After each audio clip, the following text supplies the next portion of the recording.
Hello everyone! প্রত্যেকদিন কিন্তু ডাল ভাত খেতে একদমই ভালো লাগে না। এছাড়াও পঞ্চব্যঞ্জন রাঁধার কিন্তু সময়ও হয় না। তাই আজকে আমরা বানাচ্ছি লাউ শাক ভাতে কাঁচা টমেটোর ঝাল আর ডিম ভাজা।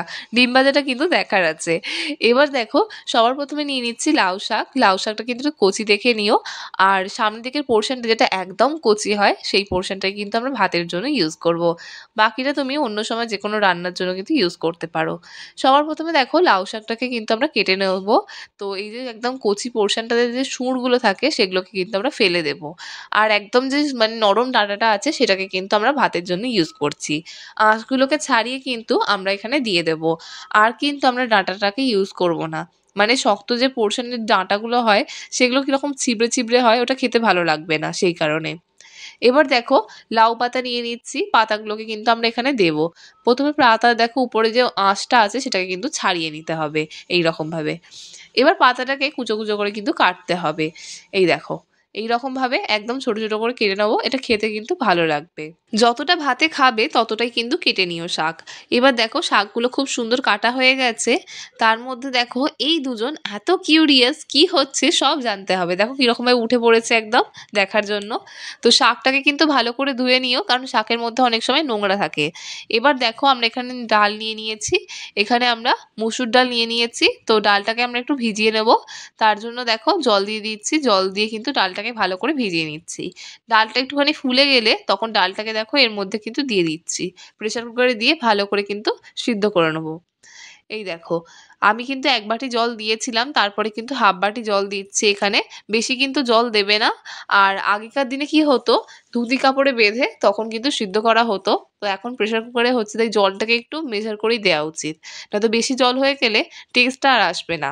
এবার দেখো, হয়ে গেছে আমাদের লাউ পাতা ভাতে। তো এবার এটাকে আমরা কিন্তু বের করে নেবো। বের করে নিয়ে ভালো করে কিন্তু মেখে নিতে হবে। এই দেখো, আমি একটা জায়গা নিয়ে নিয়েছি, তাতে কিন্তু ভালো করে বের করে নিচ্ছি। আর ডালটাও দেখো খুব সুন্দর কিন্তু সিদ্ধও হয়ে গেছে। গরম গরম ভাত দিয়ে লাউ ভাতে খাওয়ার কিন্তু আলাদাই মজা। যারা খেয়েছে তারা কিন্তু জানে। এবার দেখো, স্বাদ মতো নুন আর তেল দিয়ে দেবো। তেল দিয়ে ভালো করে কিন্তু মেখে নিতে হবে। আর এর জন্য অতি অবশ্যই সর্ষের তেলই ইউজ করো। করে দেখো, ভালো করে হাতে করে কিন্তু মেখে নিচ্ছি। ভালো মতো করে মেখে নিলে কিন্তু লাউ ভাতে একেবারেই রেডি হয়ে যাবে। চলো এবার নেক্সট রান্নাটা করে নিই। তার জন্য দেখো, কাঁচা টমেটম নিয়ে নিয়েছি। টমেটমটাকে ফার্স্টে কেটে নেবো। এই যে উপরের পোর্শনটা আছে এটাকে কিন্তু বাদ দিয়ে দেবো। এটা পাকা অবস্থাতেও খাওয়া হয় না, আর কাঁচা অবস্থাতে তো খাওয়া হয়ই না। তো দেখো, এইরকমভাবে কিন্তু কেটে নিচ্ছি। লম্বা লম্বা করে যেরকম আলু কাটা হয় সেই রকমভাবেই কিন্তু এটাকে কাটা হচ্ছে। এই দেখো, টমেটমটা কেটে ফেলেছি। সেমভাবে কিন্তু বাকিটাও কেটে নেবো। দেখো, সমস্ত জোগাড় করে নিয়েছি। টমেটম কাটা হয়ে গেছে, আলুও কাটা হয়েছে। আলু কিন্তু টমেটমের মতন সেম সাইজে কেটেছি। কাঁচা লঙ্কা আর পেঁয়াজটাও কেটে নিয়েছি। চলো এবার রান্নাটাকে শুরু করি। সবার প্রথমে দেখো, সর্ষের তেল দিয়ে দিচ্ছি। দিয়ে তেলটাকে একটুখানি গরম করে নেবো। তেল গরম হয়ে গেলে শুকনো লঙ্কা আর ৫ ফোড়ন দিয়ে দেবো। এই রান্নায় শুকনো লঙ্কা আর ৫ ফোড়ন কিন্তু দেওয়া হচ্ছে। এবার দেখো, আলুটাকে ভেজে নেবো। সবার প্রথমে আলুটাকে দিয়ে দিচ্ছি এখানে। দিয়ে আলুটাকে একটু হালকা করে ভাজবো এখানে, যাতে আলুটা না খেতে ভালো লাগে। তো এইরকমভাবে দেখো, ভালো করে কিন্তু খুন্তি দিয়ে একটু নাড়াচাড়া করে নিতে হবে। আলুর সাথেও কিন্তু তেলটাকে একটু ভালো করে মাখিয়ে নিতে হবে। মাখিয়ে জাস্ট আলুটাকে গাগুলো একটু ভাজা ভাজা করে নিচ্ছি। এই দেখো, চারিদিকটা ভালো করে স্প্রেড করে দিয়েছি। আলুটা হালকা ভাজা হয়ে গেলে আমরা টমেটোমটাকে এখানে কিন্তু দিয়ে দেব। এই দেখো, সমস্ত টমেটোমটা এখানে দিয়ে দিয়েছি। দিয়ে কিন্তু টমেটোমটাকেও হালকা একটু ভাজবো। এবার দেখো, টমেটোমটা দিয়ে সুন্দর করে কিন্তু নাড়াচাড়া করে নিচ্ছি।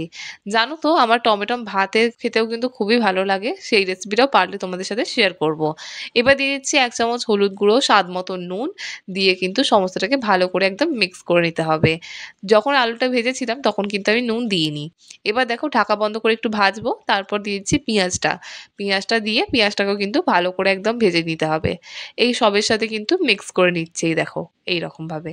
জানো তো, এই রান্নাটা না খুবই স্পেশাল আমার কাছে। কারণ কাঁচা টমেটম সারা বছর পাওয়া যায় না, শুধু এই শীতের টাইমটুকুই পাওয়া যায়। তাই আমার তো খুবই ভালো লাগে। এবার দেখো, কাঁচা লঙ্কাটাকে দিয়ে দেবো। দিয়ে একটু ভাজবো। তারপর দেখো, একটুখানি সর্ষে বেটে নিতে হবে, কারণ এই রান্নার মধ্যে একটু সর্ষে দেবো। সেই কারণে দেখো, সর্ষেটাকে ভালো করে একদম শিলনোড়ায় বেটে নিয়েছি। এবার ঢাকাটা খুলবো। দেখো, সমস্তটাই মোটামুটি রান্না হয়ে গেছে। এবার সর্ষে বাটাটা আমি এর মধ্যে দিয়ে দেবো। আলুটাও সেদ্ধ হয়ে গেছে অলমোস্ট। আর টমেটোমটাও সেদ্ধ হয়ে গেছে। এই দেখো, সমস্তটাকে ভালো করে একটু মাখিয়ে নিতে হবে। এবার দিয়ে দিচ্ছি লঙ্কার গুঁড়ো, দিয়ে দেবো অল্প একটুখানি হলুদ গুঁড়ো, জানি আগে একটু দিয়েছি হলুদ গুঁড়ো, তো আমার একটু কম মনে হচ্ছিলো বলে আমি এখানে হলুদ গুঁড়োটা আবার দিলাম। নয়তো কিন্তু দেওয়ার কোনো প্রয়োজন নেই। এই দেখো ভালো করে কিন্তু এটাকে মাখিয়ে নিতে হবে। সমস্তটা ভালো মতো করে মিক্স করে নিচ্ছি। এবার দিয়ে দিচ্ছি স্বাদ মতন চিনি, একদম অল্প পরিমাণে এখানে দিয়েছি জাস্ট ঝালটাকে ব্যালেন্স করার জন্য। তো ভালো মতো করে দেখো মাখিয়ে নিচ্ছি সবগুলোকে।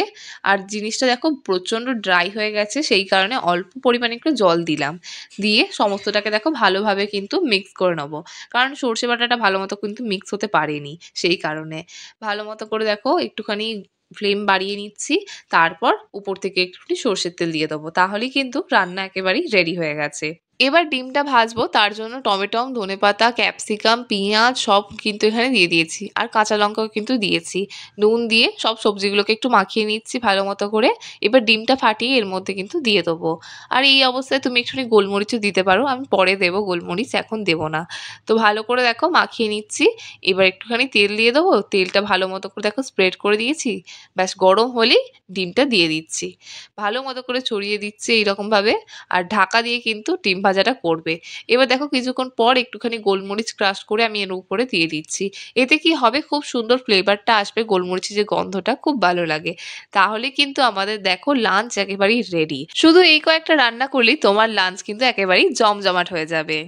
এবার তোমাদের একটা ছোট্ট কাজ, চটপট যাও ইউটিউবে সার্চ করো ফোরন বলে, সাবস্ক্রাইব করে বেল আইকনটা ক্লিক করতে একদমই ভুলো না, যাতে আমাদের নিত্য নতুন রান্নার নোটিফিকেশন তুমি সবার আগে পাও।